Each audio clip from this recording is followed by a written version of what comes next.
right, folks. Welcome to the first episode of our newest GCU Esports podcast. Here with me today is Mr. John Kalua. How are you doing today? I'm doing great, man. Excited to talk about some esports today, kind of explain the program and see what kind of questions it got. But I'm happy to be here. Yeah, I'm excited. Obviously, first go at it. My name is Jack Dixon. I'm going to be your host for the next couple of podcasts. We might switch it up and every now and then have a new host in here. Get a little comfortable. What do you think about GCU Esports?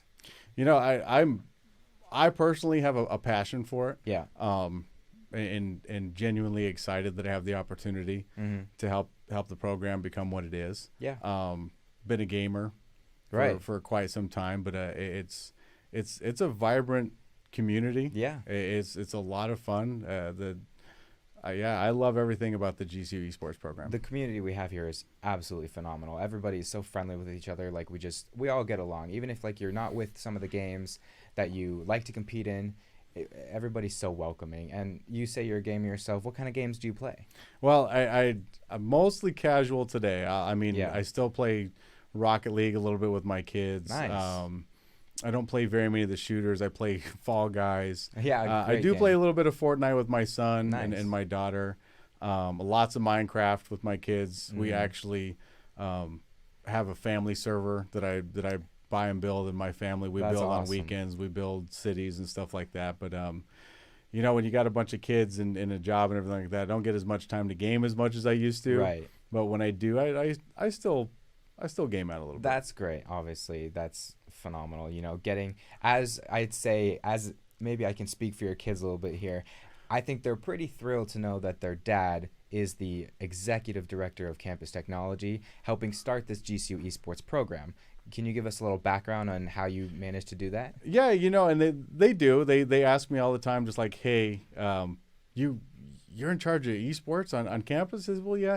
And I mean, they get excited about it. But I mean, as far as our program on campus and what it was to where it is now, been an awesome journey. I mean, absolute awesome. Yeah. 4 or 5 years ago, we really recognized as a university, the entire leadership group recognized as a university that this esports thing, I think, was growing. Yeah. Wasn't just growing on campus, it was growing in the country. Yeah. And at the time, we had a small little space, maybe 400, 500 square feet. Yeah. Couple of gaming PCs in it, couple of gaming consoles, and we didn't have but maybe 35 or 40 club members. Yeah. Wow. And back then, the president of the university, Brian Mueller, and some of other leadership positions, that kind of said, hey, I think we have an opportunity to grow something here because we get a lot of requests for esports facilities. Yeah. And we kind of came to a meeting, and I kind of volunteered, hey, I'll take it. I'll give it a shot. I'm a gamer. Yeah. Let's see what we can do. Did a lot of market research. Kind of saw what the high school scene was about, what incoming students wanted to know, or what they wanted to do, or what they wanted to be a part of. And then from that, I kind of came back and said, if we build this, I think we could grow our program exponentially. Yeah. And so we put a business proposal together. We took a small financial investment, built a great facility, and in year one, we grew from like approximately 40 members to 280, 290 just in year one from having a facility. And we got it open just in time for school to get open. That's great. We had a lot of early hiccups that we had to work through, working through the program, working through how to market it, working through everything that we could. And then by year two, we went from 250 to 300 to over 1,000 club members. Which is amazing, because the club now, the community we have now, is just continuously growing. It's just so exponential, what you've done and what you've given students of the GCU community, like that don't, tend to get out as often and stuff like that rely on the video games. They can come, it's a safe space for them. They can come here and they can find their people, and they can find what they love to do outside of, just being inside of their room and stuff like that. Like me personally, my first year as a freshman here, I was inside of this building like I want to say 4 of the 7 days of the week. Like I competed with the Rocket League team and things like that, and I was playing with just like, even with like the Rocket League guys I play with, I'd play Fortnite with them. I'd play like Overwatch and even like just like checkers online. Like the people that I've met have made my GCU experience great. It's been so great, and I have obviously you to thank that for getting this program off of the ground. Well, and I mean, I think you hit on some key points too right there. Yeah. So we obviously looked at it as a university of like, hey, the esports program is a growing scene, in a way to get prospective students interested in the university, just another avenue. But there was also a much greater potential when it came to getting an esports program on the university. Yeah. So, and you hit it with the community. Yeah. So when you're coming to GCU, we want to give you the best overall student experience, yes, obviously on top of your academic experience. But what do you do with your free time? Are you involved? Are you able to join a club? Are you able to hang out with a group of students or kids or whoever to kind of fill that empty time of having a fun experience on campus? And so it was just like, you have sports. We have tons of sports options you can go to. There's almost all year long you can go to a sports game if that's your thing. Yeah. If you like recreational activities, we have tons of rec facilities. If you like other clubs, club sports, anything like that, we have a variety of clubs. And the esports was one where it's just another one of those clubs, another one of those avenues for you to kind of get out in the open, yes, go experience events, go to hang out with other students, see what's going on. We have tons of esports events, yes, we do, regardless if you're a competitive gamer or a casual gamer or you just like the scene. You're welcome into the esports program, yes, and we have a ton of things for you to do. Right. And it's like, okay, I graduated. What do I remember? I obviously remember all my academic stuff. But what was my college experience fun? What did I do? Whether if you're in one of the clubs or you're a Havoc or you like sports or something, like, we got to make sure that everybody has an opportunity to do something that they remember. Yeah. And we're getting a ton of kids that are in the esports thing. The scene is great. We provided a good culture and a good climate for the club here, where if we're getting 1,000 students that are in the club, we're getting another 1,000 students that come to our events just to watch and hang out. Exactly. We have those. Our most recent event was last Friday. We had the Firefox Friday for the Super Smash Bros. That was a great turnout. That was an absolutely phenomenal turnout for our first event of the entire semester. It was so great, and I think there were a lot of kids, a lot of freshmen specifically, who came out and saw, oh my goodness, this is so much better than that I was expecting. It was, and I can say that again from personal experience, just like seeing the effort that gets put in to making this a place for everyone to be welcomed and to have like a place to have fun. You know, there are you got to do your school, you got to be on your schoolwork and your homework and stuff like that. But even if you like just don't want to do that in your room, you can use the PCs and the computers we offer to do Google Chrome homework and stuff like that. You can do that stuff, and then you're like, well, I'm in the esports lounge, let me just play a couple of games. You have the Vice, you have the two different options. It's a great thing. And so it leads me to my next question to you is, had you heard of the collegiate esports arena or the scene prior to your start here with GCU? So I did. I'd heard of the growing popularity. I heard of some major investments by other universities, colleges into the esports program. I did not know the level of detail at the time when I volunteered to take it over. Yeah. But I was able to quickly research, reach out, talk to other universities and colleges, talk to the professional esports scene to see what they were doing, talk to some of our biggest partners from a sponsorship perspective to just see what their interest was, and kind of figure out what exactly is this college thing. And so far to date, I think we've done a really good job of coming up with our own model that works for Grand Canyon University. Yeah. The biggest challenge that every university is going to face is they really got to do their own research into their student body, their demographics, everything they do to figure out what is going to work for them. That's probably the biggest challenge that I saw 5 years ago. Yeah. Is there was this mad rush to get facilities on campuses.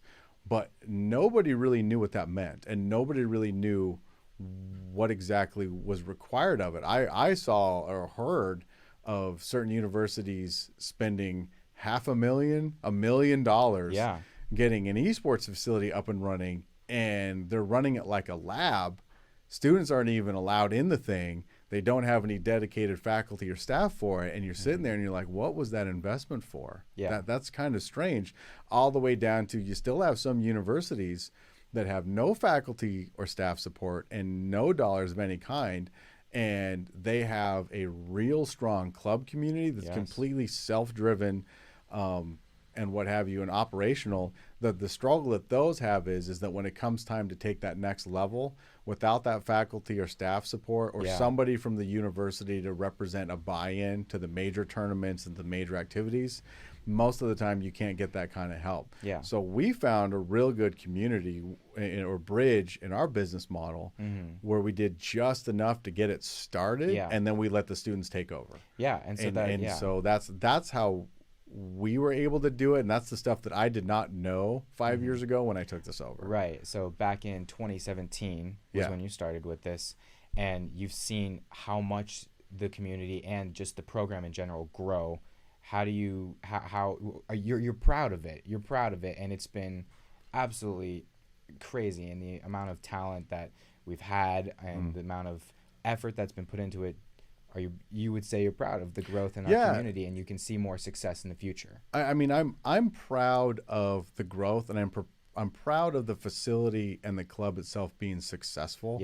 But not to be a homer for GCU, but I mean, what I'm most proud about is that we found a way to get a large number of students something to do on this campus, and that's probably what I'm most proud about. And then you got to figure it this way too. Another great accomplishment that I look at with this is the way esports is kind of morphing into a mobile, portable, how easy it is to access games right now.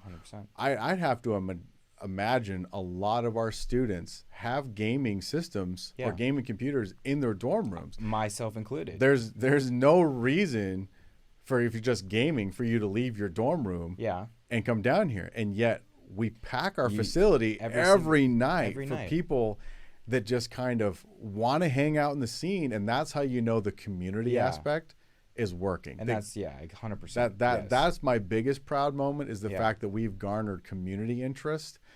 Gaming is actually the easy part. It's how do we get a space where the community likes each other, everybody's having a good time, and yes, we do game and we do esports, but it's the community that's building, and that's the achievement here. I would also say, from personal experience, when I was searching for housing as my sophomore year coming around, I was looking to bring my PC with me because as a freshman I was in a dorm, and I found, oh hey, they have an Ethernet cable inside of the apartment rooms. That's great. But for some reason, even though I was still gaming in my apartment, I was like, I'm missing something. And it was just the environment. Like simply just sitting at a computer in a row of people, everyone talking about the strategies they're going to use and how crazy it is, and the amount of like noise that was going on. And you can just tell how like deep into the community and the program people are, like, and especially myself. Like, it's absolutely crazy. And we're going to move on to the next question. It is, as a part of the campus technology department, what do you provide and how do you support this program? Like, what is that arena like? Well, and it was very interesting early on. So it wasn't as simple as when we were first figuring out what to do with esports in 2017. It was two parts. One, I kind of volunteered. Let me take the reins on. Let's see what happens. But two, also being the department head over campus technology, provided me all of the tools and knowledge within my team, resources, to be able to help support the facility from if computers are down, if the network ever needs help, if they need help setting things up, or if they need like installing items, getting all the items ready for the facility. It was kind of easy to say, hey, all the people that normally do this on campus to some degree are within my wheelhouse anyway. So it was a much more native transition to be able to take this on, if you want to say it that.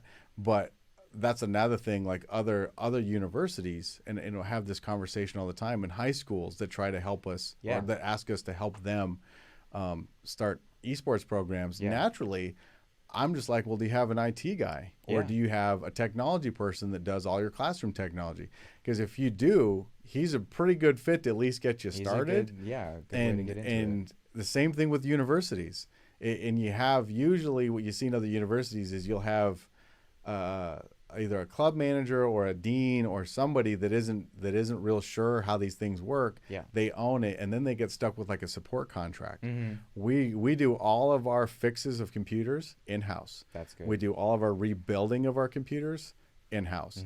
We haven't bought a new computer in years since we upgraded the facility. Yeah. And we teach our students within the facility and within my department that when a part breaks, we just pull it and put in a new one, set everything up, put in the driver, set all that up.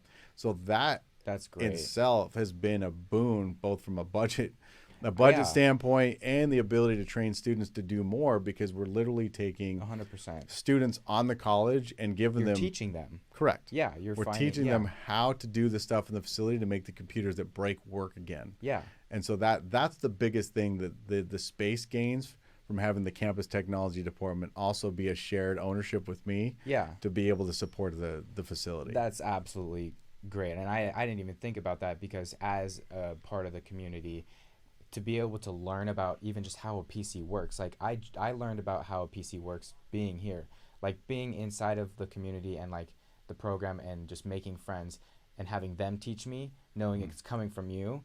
That's just a whole nother like ballpark thinking about it, because like that's just it's just amazing. Learning, it's kind of like getting another degree, if you want to say about it. It's like you're learning how to build and run a computer while playing games. And so when you get the opportunity to own your own PC and stuff like that, you don't have to hire someone to build it, when you're learning the skills and the steps necessary in our arena, in our facility. Yeah, and I mean, we obviously have degree programs that will specialize in computer science, computer hardware, stuff like that. And we have a good amount of kids that come in and they are in those programs, and while they're learning things, we just so happen, whether if you're a student volunteer or a student worker or one of the club people that come in, absolutely, we take those opportunities to say, hey, we've got these machines right here that need to be repaired. Do we have somebody within the facility that wants to take this on with a little bit of training? Yeah. And we do that right now. We also have students, just the curious ones that aren't in one of those degree programs. Myself included. They're just gamers, and they're just like, hey, I really want to learn how to how does this work? Like, should I build my PC right. with? How should I build it? How should I work? Yeah. Correct. And 100%. so they end up coming in, but we are never short of people eager and interested on campus to just come in and take a shot at what we're trying to do here and fix these machines. And because we have all of the people in leadership positions that already know how to do this like the back of their hand, it's very easy for us to just take 5 minutes, 10 minutes, 15 minutes and say, hey, let's sit down, let's outline a troubleshooting procedure, take a look at XYZ. They look at it and they're like, if I had looked at this computer as it was broken, I wouldn't even know where to start. Yeah. And now you're like, this is it? I said, yeah, for that, if that stops working, go through this, go through this, go through this, go through this. Yep. And once they do it 1, 2, or even 3 times, it's just like, really, by repairing it, you also know how to start from scratch. Exactly. So, we get a lot of moments like that, too, within the facility. That's honestly so great. And it's just so cool to me to think that, like, you can learn about how an, like, super computer, like, works, play it and build it on your own. It's great. It's great for me. And within those computers, obviously, are the games. And my next question to you is, what game are you playing right now? What's your favorite game to be playing right now? Well, I mean, if I were going to sit down in the facility right now and play at the college scene, I probably would be playing Rocket League and Fortnite. Yeah. Just because I play with those, like I said, with my kids. Yeah. And I could probably be somewhat competitive. Yeah. Somewhat competitive in the room, but I know, talking with a lot of our esports coaches, and some of our teams like that, we have some elite talent in there that I probably would look like a clown running around in there, but those would be the ones that I would actually play at the facility. Yeah. But yeah. And within those, as a part of the Rocket League community myself, we have the competitive side, and then we have these clubs, the club teams that we're kind of starting right now. The just the community part of it, just, hey, we're all going to get together to play, have some scrims going on, maybe talk to, ASU, see if they want to play against us. And then you get the chances to practice against the scholarship squads. And that's a whole nother experience, because not only are you trying to prove to yourself, but you're trying to prove to the coach that's watching the scrimmages, hey, I want to be serious about this. I want to do this. And so, that's another thing that you can have here is you're competing within yourself, but also for something even more and something that's better. Yeah, and having those squads in the facility kind of intermingle provides a unique experience that I also think we're able to provide that you're not going to get everywhere. I mean, not every university, in fact, a majority of universities still don't provide any type of scholarship help. And so the fact that we have some select games where we have scholarship players is kind of a unique thing. And that draws in, like I said, some incredible talent in terms of the esports world. And they're in the same facility. If you're a casual player and you want to see what an amateur or pro amateur guy arriving on the scene will do, you'll see some amazing things. I mean, when I first came in to the facility and I took it over, I was actually playing the title Overwatch. Which we have a scholarship for now. Correct. We have a scholarship team in Overwatch. I was very casual. I never even thought of competitive, never watched a competitive match. I knew Overwatch League existed back then. It was big in the Americas. And I came into the facility and I saw that we had a top-ranked Overwatch team. And I was like, oh, I'm just curious what a top-ranked Overwatch team looks like. And I met the coach then, and he kind of sat me down, and I was just watching the team play, and I'd never seen just the chemistry is anything unreal. Like that. Not just the chemistry, but just even the way they played. It was just like, oh, I didn't know this kind of play existed. This guy could right. do I didn't this, know this thing. I didn't know that was achievable.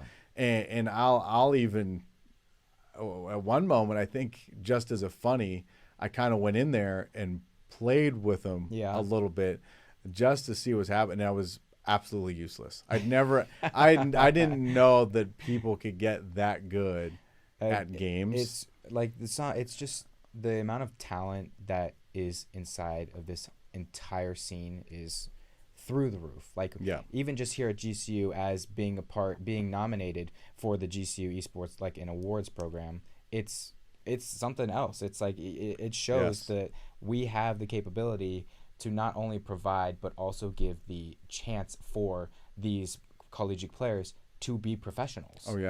And it's just awesome. It's great. And so as a Fortnite and Rocket League gamer, what got you into just gaming in general? So we'll throw it back a little bit. Oh man. Let me ask you this. What is your first ever video game you played? We'll throw Atari, NES, those kind of games. So aging myself a little bit. So I started gaming at the end of the Atari age and the beginning of the NES. Yes. So a long time ago. Okay. And I'd been an avid gamer pretty much as long as I can remember. Elementary. I mean, it was kind of my thing. It was, if I wasn't riding my bike, if I wasn't outside, anytime my mom was kind of yelling at me, hey, get inside or anything like this, the moment homework was done, I was probably playing video games until I went to bed. I didn't even really like watching TV that much. I'm the exact same way. I would rather just sit here and play video games rather than watching TV. And so, I mean, my first strong memory of a game was probably playing the original Contra. On NES with the cheat code, the 99 life, things like that. That was actually the beginning of my era of console gaming, and then being back in the late 80s, early 90s, the arcade scene was at its peak. Like Pac-Man, things like that. But I mean, when I was, in where I grew up, there was a lot of pool houses / arcade machines, and the one that just absolutely took me by storm, took everyone by storm, was when Street Fighter 2 came out. Wow, Street Fighter 2. When Street Fighter 2 first came out, I was one of the kids lined up, holding the quarter. I got next. I played that scene so heavily to the point where when that game came out, I stopped playing console games at my house, and I was constantly like, hey, Mom, can I ride my skateboard down to the arcade? Can I ride my bike down to the arcade? Can I do this? I didn't have a lot of money, But it was just like if I could scrounge up a couple of quarters or $1, I was going to go play 1-2 games of Street Fighter 2. Yeah. And then come back to my house and I just did that nonstop. Yeah. And from there, I actually became really good at the fighting game scene, mostly 2D, and then stayed with that all the way until they started going 3D, and Tekken came out. Yeah. And I actually entered a couple of fighting game tournaments for Tekken. Nice. Took a gold in Grand Junction, Colorado. Okay. Won a $50 gift card to, back then it was EB Games, I believe it was, which was eventually bought out by GameStop or something like that. Okay. And then just that. And I always had a passion for that. And then just all of a sudden, just one day, I mean, pre everything, pre-marriage, pre-kids, I just was like, I got tired of the competitive scene because you have to play so much and you have to get it. And it's like, I could literally tell you how I memorized every move and every combo sequence and everything you could possibly do with that game for every single character. Yeah.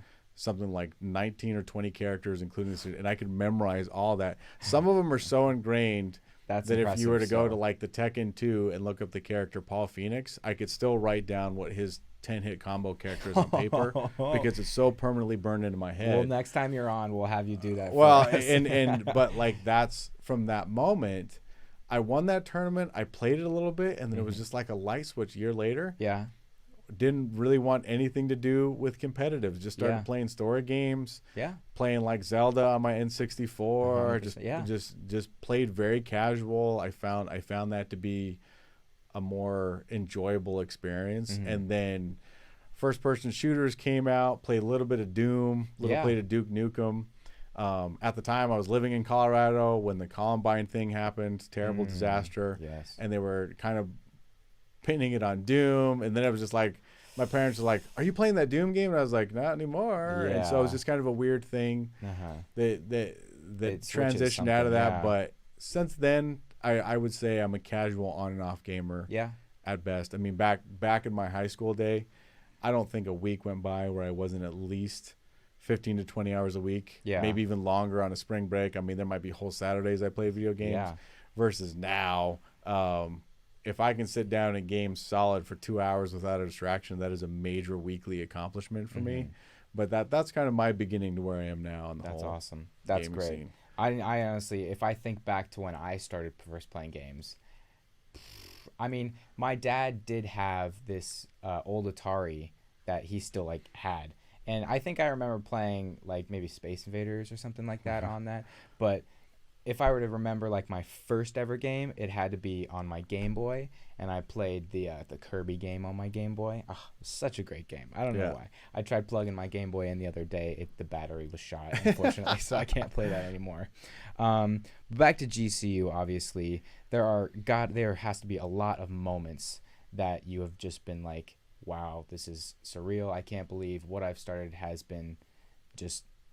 done so well. Do you have any like super memorable moments that you have for the GCU Esports? I have a few. I mean, we have milestones within the facility. I mean, a quick one was like our previous esports facility supervisor Albert, who's now left us, when he came down to my office and told me we hit that first goal of 1,000 club members. I know.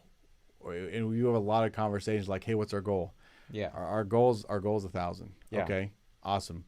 Don't ever really know if we're going to hit it. And I mean, and that's coming off a goal of between 250 and 300. Yeah. So you're just like, hey, if you hit 1,000, then we hit a grand slam. Yeah. Okay. And you're sitting there, and I don't know how long it's going to take it. When Albert came down and said, hey, we hit 1,000, and I almost was in disbelief. I said, well, do you have a system to prove it? Like, do you have a system in place to prove it? He says, yep. And he had all of his sign-ups and all of his documents and all the registrations. I remember that being... What year was that? Yeah. That was in 2019. Wow, just 2 years. Yeah, it was the fall... No. Yeah, that was the fall before the COVID, which is 2020. Which is still great because you guys still did phenomenal through that COVID season. We did, but the single most shocking moment where I got the news and I thought people were honestly playing a joke on me. I was in disbelief. Was we had like I told you, we had that really good Overwatch team, nationally ranked. I mean, I don't want to drink too much of the purple Kool-Aid, but they were good enough that would they have won against a professional team? No, but they definitely would have been competitive, which is saying something. And they basically played through the TESPA tournament series back then. Oh, okay. I'm not even sure if I don't think TESPA's even around anymore. No, I don't think gone. So, unfortunately. And so back then, that was the tournament hosted by the company that made it, Blizzard. And it was acquired by ESPN at that time. And I remember like, oh, okay, that's fun. Let's see what happens. Let me know. And they would give me updates. The coach would give me updates. Albert would give me updates, just like, hey, we're winning. Oh, awesome. Okay. A couple of weeks go by. Hey, we're still winning. We're winning. Oh, okay. Okay, that's kind of cool. Then the coach comes in and just stops by my office and says, just, hey, FYI, we are currently ranked 7th in the country or 8th in the country. We're top 10. And I was just like, well, what exactly does that mean? And who are the schools that comprise it? Because that's always the question, is because who are we playing? What really is the competitive landscape for this? And it was about 2 weeks after that, I think they were in playoff play. Going into the tournament. And Albert at the time and the coach come in and just say, hey, you want to watch our match? If we win this, we'll be in the Elite Eight. And I didn't know what any of that meant. Okay, I was like, it's good, it's awesome. It's always like, hey, it's always good job, keep it going. It's awesome. It's making us look good. Our name's getting out there. It's great. So a week goes by. I didn't get a chance to watch the tournament. I think I was off with my kids on the weekend or something like that, just doing some. Come back in on a Tuesday, and I get this, hey, we made the Elite Eight. How hard would it be to get some financial help with going to Houston? And I was like, excuse me? and they're like, yeah, no, we made it. And I said, okay, well, and esports tournaments are hard to gauge because they're anywhere between a hole in the wall shack to, I've seen them at 5-star hotels. Conventions in the whole, and it's always hard to gauge, well, what are we buying into? What are we getting into? All that stuff. And they come and they say, no, this is an ESPN production. It will be on ESPN2. Wow. How do we get here? And I said, no way. I'm in disbelief that there's, and sure enough, they give me, they got emailed a PDF, a package, a whole production package, things that I'm used to seeing for professional and college sports. Like, well, this is a production package. This is a partnership. Like, these are all the whole shebang. They give me all these documents. I read it and I said, is this for real? I actually called ESPN, knowing the people that I know. And they say, no, this is absolutely real. They will stay at the Hilton Houston downtown. That's awesome. They're going to play at the convention center downtown. That's amazing. This is a full production set. We're rolling in the crew from Florida and Texas. We're going to have the whole thing, and they're telling me how much money they're going to invest in this thing, and my jaw hit the floor. I didn't believe my esports guys when they told me what this was, and I had to get confirmation from ESPN that this thing was real to get a gauge for it, and still being shocked. University decides, hey, this is a good thing. We've got esports jerseys. We're going to be on ESPN2. We're going to be basically nationally televised. We're getting in there. We're playing against some big name schools. Huge PR opportunity. That's what we're thinking about. Even with all that, we actually touch down in Texas, get in the facility, and they've got a stage that's just one of the most epic setup stages I've ever seen. Full on production. I've never seen anything like this. That's great. I mean, you try to think equivalent of like if you were to go to a Fox or an ESPN broadcast studio. They've set this. They've been working 15 cameras on jibs and lighting apparatuses, and they had a video board that was 180 feet wide behind them. And when we walk in there, and I said, this is for the esports team. Here we go. And at that moment, I was like, This is real. This is real. That's this awesome. is something amazing. Yeah. And that's probably the moment that will forever stick. Yeah. With the program. Yeah. With the program of what it is. And the unfortunate thing is, we made it into that tournament, and it was ESPN's inaugural season. And since then, because of COVID, because of everything, they've never brought it back. Which is such a bummer. I know it is. That's amazing itself. Even like recently, our Rocket League team, our varsity Rocket League team, went to the New Mexico Invitational, and they won that. They had a clean sweep. They didn't lose a game. And so even though we don't have that experience of going to that big stage and being in that arena with people watching, it's still cool to think that GCU has a part of that. They have a connection into that arena. And so that's why our Overwatch teams, our League teams, our Call of Duty teams, our Fortnite, our Rocket League, all of our programs that offer scholarships, they have the people reaching out to them like, hey, we know where you were, come back. And so that's why our Rocket League team went to the New Mexico Invitational, won it, trophies in our arena right now, standing tall, standing proud. It's great. It's amazing. No, it's been a great journey. Yeah. And I'm still passionate about the program. Yes. We've put a lot of structure in place around the program right now, and with that and the facility and the way our community is thriving today, I'm just excited to see what happens with the future. It'll be very interesting to see what we do this year, next year, the year after. Great. It's a constant evolving, growing community, and it's exciting to watch. Yes, 100%, and that is all the time that we have today. Unfortunately, it was an absolute pleasure having this chit chat banter. I'm using two words now, but yeah, no, it was absolutely awesome having you on. I appreciate you coming out and doing this for us. So that is all for today. We do have more episodes coming out, so make sure to check those out. Thank you all so much for joining us, and we will see you guys on the next one.